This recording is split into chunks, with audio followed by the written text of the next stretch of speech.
जय श्री हरि विष्णु। राधे राधे। दोस्तों, आप सभी का मेरे चैनल में बहुत बहुत स्वागत है। आज हम आपके लिए माघ माह की विशेषता, महत्व और नियम लेकर आए हैं। तो दोस्तों, ये पूरी जानकारी सुनिएगा और अच्छी लगे तो प्लीज़ लाइक, चैनल को सब्सक्राइब कीजिएगा।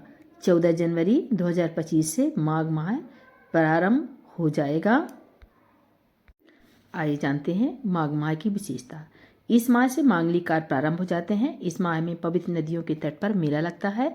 इस माह से सूर्य उत्तरायण होने लगता है तो धीरे धीरे ठंड भी कम होने लगती है। इस माह में हेमंत ऋतु के बाद शिशिर ऋतु का प्रारंभ होता है। माघ महीने की शुक्ल पंचमी से बसंत ऋतु का प्रारंभ होता है। मघा नक्षत्र के कारण इस माह का नाम माघ मास पड़ा।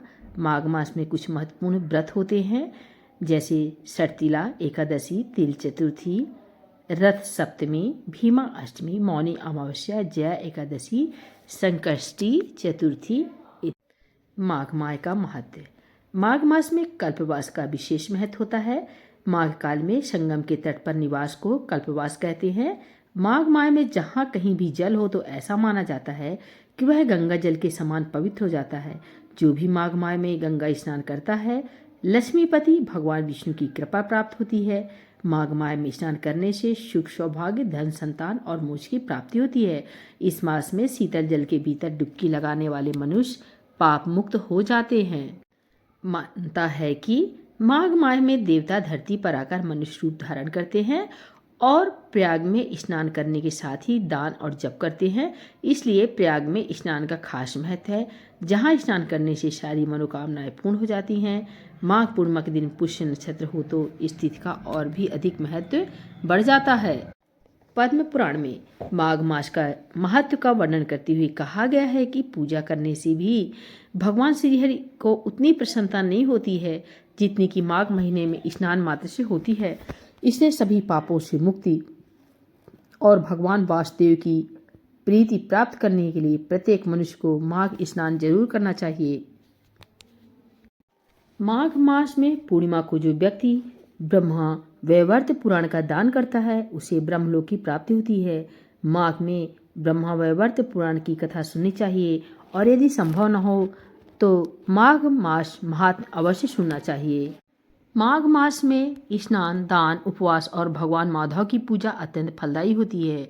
महाभारत में आया है कि माघ मास में जो तपस्वियों को तिल दान करता है वह नरक का दर्शन नहीं करता। माघ मास की द्वादशी तिथि को दिन रात उपवास करके भगवान माधव की पूजा करने से उपासक को राजसूय यज्ञ का फल प्राप्त होता है।